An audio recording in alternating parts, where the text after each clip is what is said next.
जय हिंद दोस्तों, मैं अर्चना Tiwari, sub inspector UP police. आशा करती हूँ कि आप सब स्वस्थ होंगे और आप सबकी तैयारी बहुत अच्छी चल रही होगी।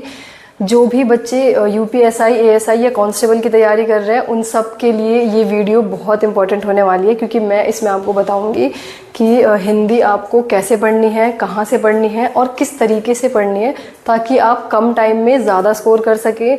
आपने बहुत जो सिलेक्टेड बच्चे हैं उनसे ये सुना होगा कि हिंदी बहुत स्कोरिंग है, लेकिन इसका मतलब ये नहीं है कि आप इसको इग्नोर कर सकते हैं या आप इसे बिल्कुल ही लास्ट में करेंगे, बिल्कुल टाइम नहीं देंगे। ऐसा नहीं करना है आपको। ये स्कोरिंग है, लेकिन आपको इसे डेली पढ़ना पड़ेगा। ठीक है, अब हम आ जाते हैं सिलेबस पे। तो ये आपका कंप्लीट सिलेबस है। इसके 40 क्वेश्चन आते हैं। एक क्वेश्चन आपका 2.5 मार्क्स का होता है। ठीक है, मैं इसका सिलेबस आपको स्क्रीन पे दिख रहा होगा। मैंने इसमें पूरा डिटेल में डाल दिया कि कौन सा टॉपिक कितने नंबर का आता है, किस टॉपिक के कितने क्वेश्चन आते हैं। जो 0 से 1 लिखा हुआ है उसका मतलब ये है कि किसी किसी शिफ्ट में इसका एक भी क्वेश्चन नहीं आया है और मैक्सिमम इसका एक ही क्वेश्चन आएगा, एक से ज़्यादा नहीं आएंगे। ठीक है, अब हम आ जाते हैं सिलेबस पे। ये इसका सिलेबस है। आपको एक कवर कहाँ से करना है? जिसे बुक से समझ आ रहा है वो बुक से कवर कर ले। बहुत ऐसे बच्चे होंगे जिन्हें बुक से नहीं समझ आ रहा होगा। यूट्यूब पे आपको ये कहाँ से करना है? आपको अगर एग्जाम्पुल से समझ आ रहा है, एग्जाम्पुल से पढ़ लीजिए। रोजगार विद अंकित से समझ आ रहा है, आप वहाँ से पढ़ लीजिए। अगर आपको यहाँ से भी कुछ नहीं अगर समझ आ रहा है तो आप किसी और चैनल से भी पढ़ सकते हैं। जो इम्पोर्टेंट है वो ये है कि आपको समझ आना चाहिए। या बहुत बार ऐसा होगा कि हो सकता है आपको यहाँ से 4-5 टॉपिक समझ आ गए, कोई एक टॉपिक आपको नहीं समझ आ रहा है, तो कोई इशू नहीं है। आप उस टॉपिक को कहीं और से पढ़ लीजिए, किसी और टीचर से पढ़ लीजिए।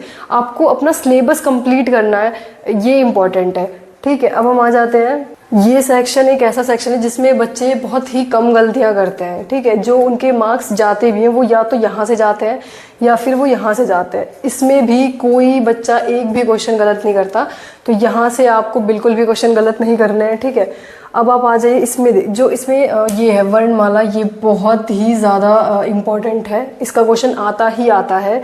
ठीक है, अलंकार बहुत इम्पॉर्टेंट तो सारे ही हैं, लेकिन ये टॉपिक है जैसे अलंकार के हैं 2 से 3 क्वेश्चन आते हैं, तो ये भी आपको बहुत अच्छे से करके जाना है। ठीक है, अब बात आती है बुक की। तो बुक आपको कौन सी फॉलो करनी है? अगर आपके पास आदित्य पब्लिकेशन है, आप वहाँ से पढ़ लीजिए। ल्यूसेंट है, वहाँ से पढ़ लीजिए। अगर आपके पास कोई भी बुक नहीं है तो मैं देख रही थी, एक बुक है राजपाल सिंह की, यूनिवर्सल की, उसके रिव्यूज़ काफ़ी अच्छे हैं। अगर आपका कोई दोस्त पढ़ रहा है तो आप एक बार उससे पूछ लीजिए, आप वो ले सकते हैं। या आपके पास अगर किसी और के नोट्स हैं तो आप वहाँ से पढ़ लीजिए। ठीक है, अब हम आते हैं साहित्य पे। साहित्य में ये बहुत ही इम्पोर्टेंट है। ठीक है, इसके अंदर आपका ये रचना व रचनाकार आता है। ये जो टॉपिक है ना, ये बहुत इम्पोर्टेंट है। उसमें ऐसे पूछ लिया जाता है कि साहित्य अकेडमी अवार्ड 1955 में किसे मिला था, या फिर सबसे पहली बार ये किस साल मिला था, या फिर आपको पूछ लिया जाएगा कि 2015 में किसे मिला, या 2025 में किसे मिला, 2024 में किसे मिला। तो आपको ये करके जाना है। व्यास सम्मान, ये तो आपको छोड़ना ही नहीं है, किसी भी कीमत पे आपको ये करके ही जाना है। ठीक है, उसके बाद आपका एक आता है भाषा एवं बोली, ये भी बहुत इंपॉर्टेंट है। अगर आप प्रीवियस ईयर का एनालिसिस करेंगे तो आपको ये सारे टॉपिक वहाँ पे दिख रहे होंगे। अब बात आती है कि आपने पढ़ तो लिया सब कुछ, लेकिन अब रिवीजन आप कहाँ से करें? तो सबसे पहले इन टॉपिक्स को कवर करने का जो तरीका है, आपको क्या करना है कि टेक्स्ट बुक पे चैप्टर वाइज 40 टेस्ट दिए हुए हैं। ठीक है, आपको वहाँ से एक टॉपिक पढ़ना है, वहाँ से मॉक लगाना है। ऐसे करते करते आपको वो 40 कवर करने हैं पहले। उसके बाद सेक्शनल है, आपको वहाँ एक एक सेक्शनल कवर करना है। उसके बाद आपको कोई भी एक कंप्लीट सेट हिंदी का वो लगाना है। ठीक है, अब बात आते हैं कि अब बहुत बच्चे क्या करते हैं ना कि सिलेबस तो पूरा कवर कर लिया, सारे नोट्स बना लिए, लेकिन वो रिवीजन नहीं करना चाहते हैं। तो आपको ऐसे नहीं करना है। अगर आप डेली 1.5 घंटा हिंदी को दे रहे हैं तो 1 घंटा आपको किसी नए टॉपिक को देना है और बाकी जो आधा घंटा है उसमें आपको रिवीजन करनी है। और एक और चीज़ मैं आपको बताना चाहूँगी, अब इसे आपको कैसे करना है। जैसे कि कुछ टॉपिक हैं, जैसे विलोम हो गया, पर्यायवाची हो गया, अनेकार्थी हो गया, मुहावरे हो गए, वाक्यांशों के लिए एक शब्द हो गया, तत्सम तद्भव हो गया, ये भी बहुत इंपॉर्टेंट है।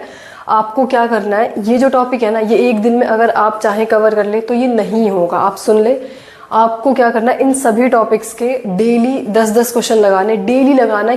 कुछ भी हो जाए आपको इसे डेली 10-10 करने ही है। आप इसे ऐसे कर सकते हैं कि आपको बीच में कोई भी एक 15 मिनट का ब्रेक मिला तो आपने 10 क्वेश्चन इसके कर लिए, रिवाइज कर लिए।